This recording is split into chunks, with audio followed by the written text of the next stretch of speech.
Kenalin, nama aku Ajis Febriadi. Asal aku dari Tembilahan, tepatnya di Desa Troblengkong. Kesibukan aku hari ini sebagai kreatif group head Boco Kopi.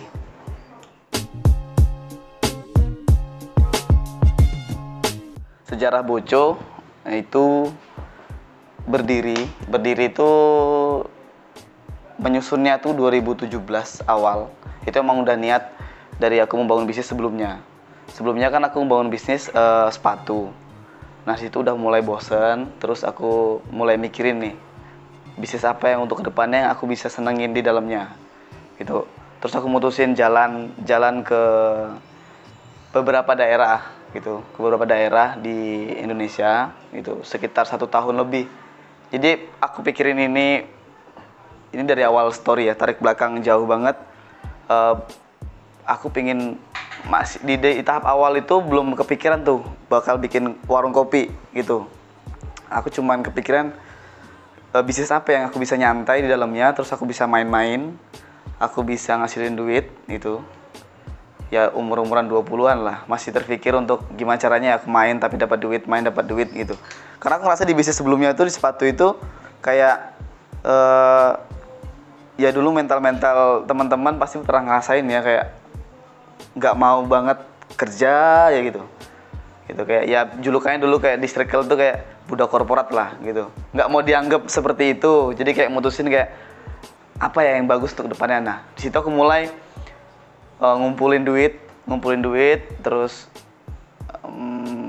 di situ juga mulai aku berhenti kuliah, maksudnya meninggalin kampus. Aku cabut dengan beberapa uang, terus aku cabut start dari Batam, Kepulauan Riau, Jakarta, terus aku muter sampai ke Bali, ke NTT dan kemana-mana. Stoplah aku di Jogja. Nah di Jogja itulah aku ketemu beberapa teman-teman yang kayak mereka asik, mereka punya hobi, mereka punya karya yang bisa dinaungin di satu tempat, yaitu warung kopi gitu. Nah di situ pikiranku pendek aja, udah hal yang bisa ku buka pada saat itu yang aku mampu adalah yang ada depan mataku, ya warung kopi itu. Nah terus aku mulai terpikir, aku mulai mikir caranya gimana. Nah situ aku mulai ATM lah, amati tiru modifikasi kan. Aku stay di Jogja mempelajarin gimana sih pola-pola warung kopi yang banyak ditempati mahasiswa, terus bisa melahirkan banyak teman-teman dalam berkarya. Aku setahun di Jogja, terus belajar kopi, terutama tuh nggak dalam teknis kopinya, tapi aku belajar dalam gimana cara nge-build brand ini, nggak melulu soal bisnisnya, tapi soal SDM di dalamnya, terus berguna untuk banyak teman-teman gitu. Karena aku merantau juga di Pekanbaru, jadi kayak gimana caranya aku bisa dapat teman yang dalam satu ruang itu. Nah, setahun di Jogja, aku balik ke Pekanbaru. 1 minggu setelah itu aku langsung bangun Boco Kopi. Tapi sebelum itu di Jogja aku udah bikin beberapa usaha juga. Ya emang basicnya aku dagang ya. Jadi kayak susah jauh dari nama kata jualan gitu. Jadi aku bikin dulu namanya Awan Kopi. Gitu, Awan Kopi aku jualan alat-alat kopi, jualan kopi bahannya gitu, kayak apa yang dijual hari ini. Tapi aku nggak memproduksi. Aku datang ke tempat, contoh hari ini Boco hari ini. Aku datang ke tempat itu, namanya Johan Roastery gitu. Aku datang ke tempatnya, terus aku minta, Mas boleh nggak aku jualan produk Mas, tapi pakai namaku gitu. Dropship lah sekarang ya kayaknya gitu. Jadi aku datang ke sana, terus minta harga spesial gitu. Nah aku bikin stiker, aku packing. Dari situlah aku mulai jualan kopi sambil ngumpulin duit. Terus ya sekitar sampai 6 bulan itu lumayan lah aku dapat penjualan dari online ya. Karena memang benar-benar aku tekad banget nih pingin bikin warung kopi nol modal. Itu dari 0 modal. Jadi ya aku makanya teman-teman tuh sekarang bisa mulai apapun itu tanpa modal sebenarnya. Gitu kan. Modal paling utama tuh niat kan. 6 bulan sampai 7 bulan tuh aku struggle di situ, jual online, Shopee, Tokopedia semua, kirim-kirim. itu hasilnya itu nggak untuk aku nikmatin, tapi untuk aku beli alat-alat. Itu grinder pertama kali itu. Itu grinder pertama kali yang aku beli dari aku hasil jualan online itu, dari Awan Kopi gitu. Kumpulin, aku beli alat-alat kecil kayak gini.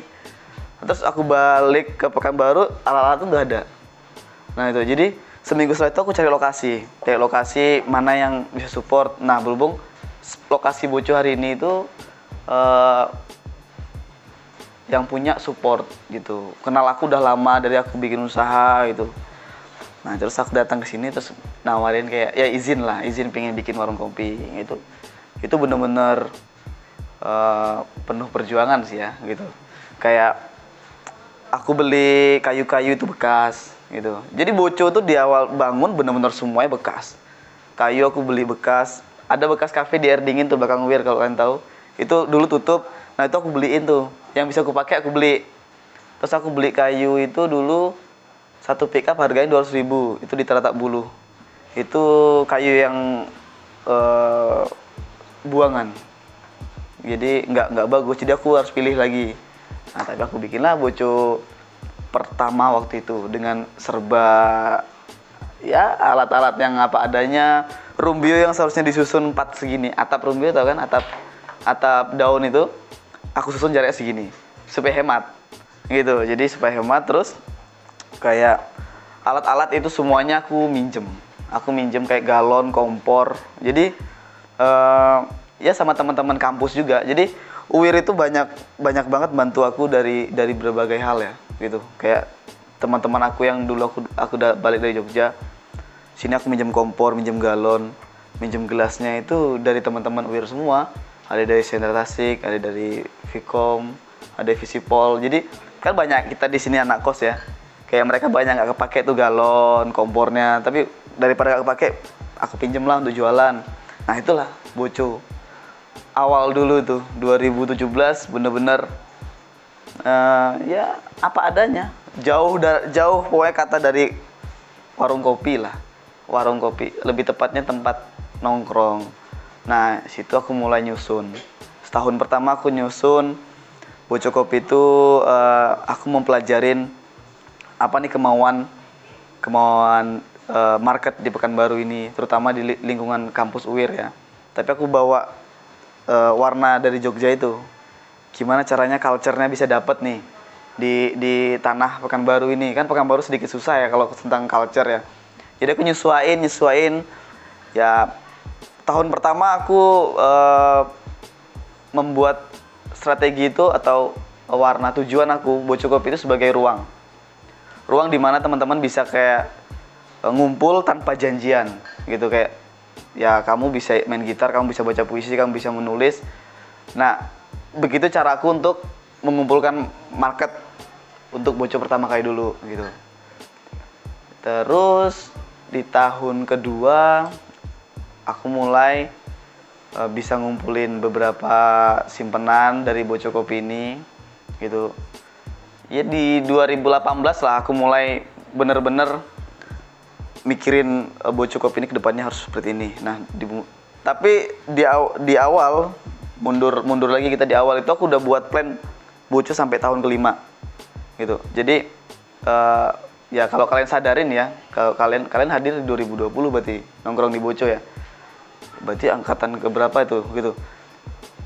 Kalian hadir kayak merasa kayak Boco udah nggak seperti dulu ya. Itu semua sudah khususun dari awal. Sebelum buka aku pengen tahun pertama Boco seperti ini, tahun kedua Boco seperti ini, tahun ketiga Boco seperti ini, tahun keempat Boco sampai tahun kelima itu udah khususun. Jadi aku nggak akan ada apa nambahan baru sebelum itu semuanya selesai. Apa yang khususun. Nah itu yang aku maksud dengan branding. Sesuai dengan ya mata kuliah kalian ya, Vkom ya, tentang branding kan. Aku mungkin bisa share sedikit kayak personal branding ataupun gimana cara kita nge-branding sebuah brand itu supaya terlihat kuat dan trust marketnya jadi percaya dengan brand kita. Nah aku mempercepat pola kekuatan brand itu. Strategi yang gunakan tuh mempercepat polanya. Di tahun pertama Boco memiliki konsep yang seperti ini, terlihat sederhana, simple. Tahun kedua mulai aku pancing dengan adanya modern. modernisasi sebuah konsep itu. Terus di tahun ketiga mulai aku bangun Boco itu terlihat seperti bisnis komersil gitu. Tahun ketiga aku mulai buka cabang tuh. Nah itu mulai terlihat aku masuk ke tahap bisnis yang brandingan aku komersil. Oh, Boco kuat ya gitu. Tahun keempat Boco dengan perubahan hari ini, dengan konsep yang benar-benar nyatu jadi satu. Nah jadi yang aku maksud tadi soal brandingan itu mempercepat pola kekuatan brand itu, memancing sugesti market memandang Boco ini kayak aku kemarin baru kesini loh, nggak gini konsepnya. Padahal mereka kesini baru setahun, tapi terlihat seperti udah lama banget karena perubahan konsep itu tuh jelas. Nah itu yang aku maksud dengan mempercepat kekuatan brand. Jadi masuk ke sugesti customer tuh kayak wah gila ya gitu, karena customer ataupun market itu nggak peduli soal proses kita gitu. Jadi market nggak peduli proses kita dan kita harus berdamai dengan kekurangan kita. Itu branding, itu rumus branding yang paling kuat menurut aku ya. Kita harus sadarin kelemahan kita, terus kita manfaatin untuk si market itu. Terus ya sampai hari ini Boco tahun keempat ya. Tahun keempat aku nggak kaget, terus nggak terlalu panik juga karena semuanya udah aku susun. Cuman di setiap perjalanan itu pasti ada pahit manisnya ya. Balik kayak tadi ya, nama awal aku punya nama Awan Coffee itu kan. Nah aku di situ nggak mau pakai nama Awan Coffee karena aku nggak mau tuh ya, ibarat kata kita pacaran nih nggak mau dong galaunya berkepanjangan tuh, susahnya berkepanjangan. Kita butuh revolusi yang besar untuk kita bisa grow up lagi. Nah makanya nama Awan Kopi itu kutinggal. Sebenarnya itu bisa bagus juga nama Awan Kopi itu, tapi aku nggak mau gitu. Boco, nama Boco itu dari awal aku susun itu sebenarnya namanya kan Book and Coffee, buku dan kopi gitu. Karena ya aku pernah di fase bener-bener kemana-mana baca. Setahun perjalanan itu aku bener baca, aku ngumpulin buku. Dan aku juga ada program ke NTT dulu kan soal rumah baca gitu. Jadi aku ngumpulin beberapa buku-buku teman-teman dari daerah, aku kumpulin di Jogja, aku kirim ke NTT gitu. Jadi di situ tuh deket kopi dan buku. Aku seneng buku, aku bergerak di bidang literasi ini. Ya, dapatlah nama Boco, Book and Coffee. Tapi untuk di Pekanbaru sendiri, Boco kan artinya beda ya. Artinya apa ya? Gila ya, gila. Bocoang gitu. Bocor. Ya, gila bisa juga. Tapi nggak apa-apa. Itu masih gila yang positif menurutku. Gila kopi, bocor kopi nggak apa-apa. Ada arti lainnya juga, baca. Kan sama, Book and Coffee itu baca. Jadi nama Boco sendiri itu aku pengen ciptanya fleksibel, bisa diterima sama semua orang gitu.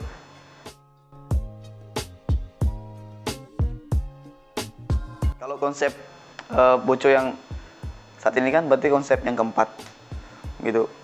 Aku menamai konsep ini metamorfosa kan, itu perubahan dari semuanya. Kenapa metamorfosa itu benar-benar aku pengen rubah Boco itu bukan dari segi tampilannya aja, tapi dari segi dalamnya. Karena kita udah tahap di sini Boco sudah di legal perusahaan ya. Jadi benar-benar harus benar-benar dimatengin dari dalam. Jadi konsep hari ini itu sebenarnya konsep menyatukan semua konsep yang sebelum-sebelumnya gitu. Dan satu konsep yang tidak terlaksana di tahun sebelumnya. Waktu pandemi itu sebenarnya kita ada perubahan satu konsep lagi. Tapi karena ya pandemi lah, siapa yang nggak terpukul karena pandemi. Jadi konsep itu ditahan ya. Tapi kita gabungin di konsep hari ini, bangunan hari ini. Konsep hari ini itu aku ngangkat konsep pagi sore ya, tua dan muda gitu. Yaitu kayak yang gue bilang tadi, memperkuat dahulu sebuah kekuatan brandnya itu. Konsep hari ini kalau dari luar kita lihat kayak kumuh gitu, kayak bangunan tua yang nggak terurus. Dan kenapa kayak pertanyaan tadi kamu kayak ngapa sih nggak Boco nggak dicat kayak coffee shop lainnya gitu. Ya memang nggak mau, justru ini malah mau kulumutin gitu, lebih tua lagi gitu. Ya eh, aku pingin sih bikin bikin bikin tempat yang nggak, warung kopi itu nggak selalu seperti itu gitu loh. Nah itu ke arah aku udah tersuges duluan dengan di Jogja itu ya. Gitu, nggak melulu kok soal warung kopi nongkrong terus bersih.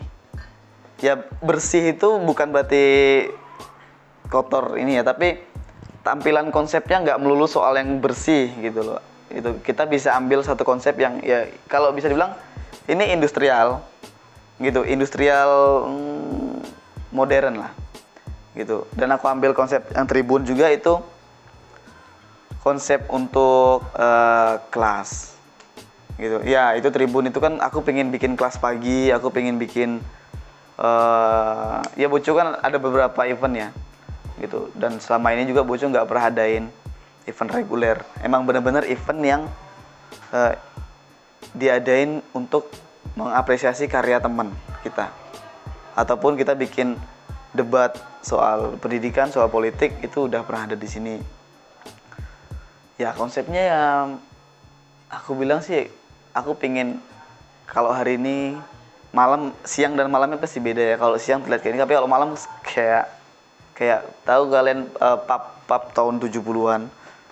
Nuansa-nuansa bar-bar tahun 70-an tuh gelap, remang-remang gitu dengan musiknya yang house ya, karena aku pingin ngebangun branding Boco itu. Kita ada kok beberapa dari 100% market di Pekanbaru ini, ada yang suka seperti ini dan ada yang nggak suka seperti ini. Jadi kita membangun brand, kita harus memilih kamu mau market seperti apa, dan kamu nggak bisa paksain market itu harus ke kita. Kamu sadarin dulu market mana yang mau kamu ambil. Contohnya UIR. Nah kita udah tahu kan mas, market terbesar itu UIR, dan kita tahu UIR itu berapa persen presentasinya itu banyak dari daerah kan, yang notabene itu sedikit tidak percaya diri untuk nongkrong yang terlalu mewah. Nah kita sadarin itu dulu gitu. Jadi kalau buat teman-teman yang pengen buka usaha di daerah kampus sih, menurutku kita harus peka dulu terhadap tujuan market kita nih gitu. Kalau kita bikin di UIR yang terlalu mewah, ya anak daerah lah gitu.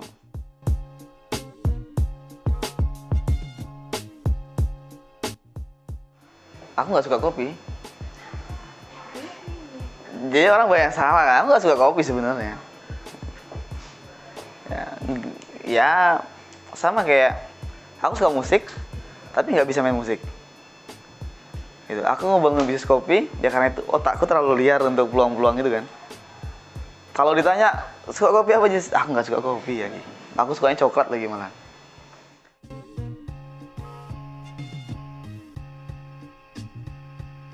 Kenapa aku bikin pabrik kopi Boco? Karena industri kopi sendiri di Pekanbaru ini masih premier banget nih. Masih sangat banyak banget sub-sub bisnis kecil-kecil yang sangat berpotensi. Nah itu ya karena otakku liar banget kan, mikir tuh kayak udah bikin kopi, warung kopi masih nggak puas juga dengan warung kopi ini. Aku ngapain lagi? Aku pelajari pola industri kopi itu. Pas aku itu dapat ide tuh aku dari warung Ajo depan nih. Aku dulu buka kopi, aku pergi. Ya sebenarnya dari kecil ya, pasti kalian semua pernah minum kopi Torabika, kapal api. Kok bisa sampai di desaku? Nah, kok bisa nyampe di warung ini? Nah, di situ aku mikirnya tuh, mikir sub bisnis apa lagi yang bisa aku ambil supaya aku bisa seperti kapal api dan Torabika. Bisa kopi AA. Bisa sampai desaku loh, sampai jauh banget itu. Dulu aku kecil minum kopi itu. Nah, kenapa pabrik kopi Boco ya? Karena aku pingin seperti mereka. Aku bisa memperkenalkan produk aku dan brand aku tuh sampai ke daerah bahkan sampai ke luar negeri gitu kan.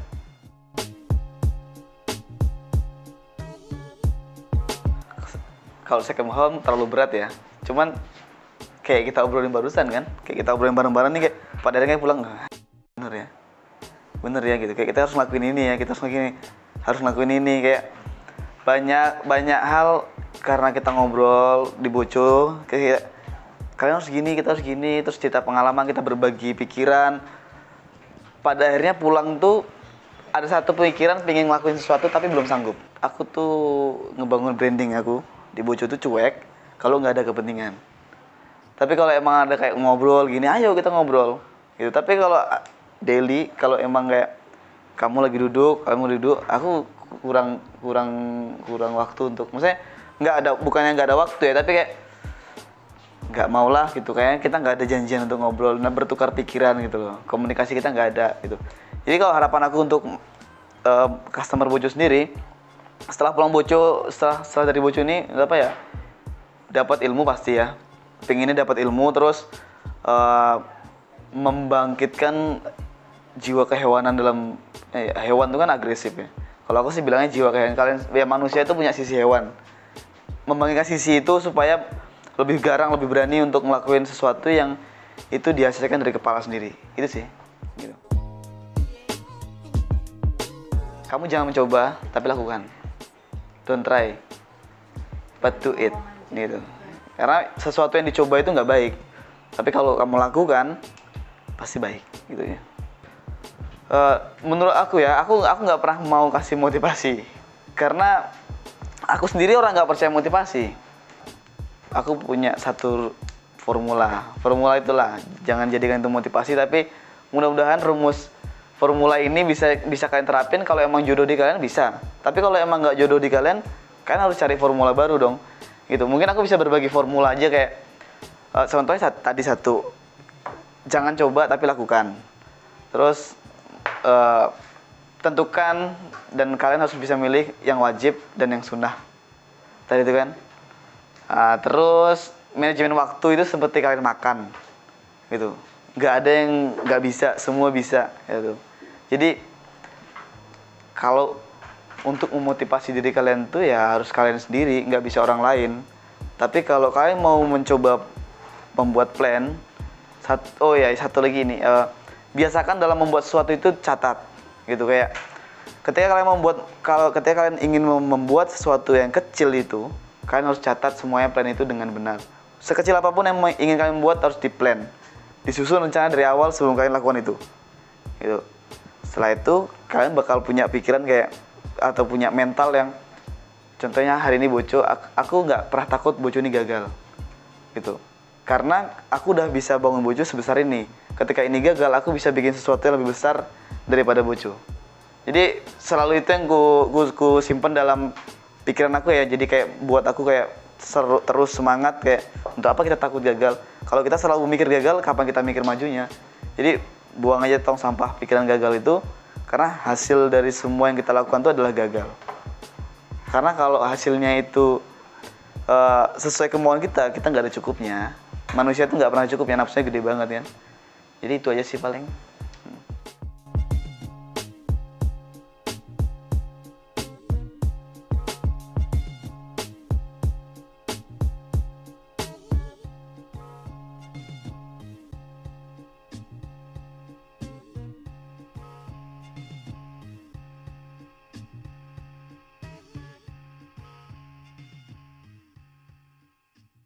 Dimana kamu mau ngartikan Boco terserah ya. Buktinya di tahun hari ini Boco adanya customer yang bener-bener gaul ya.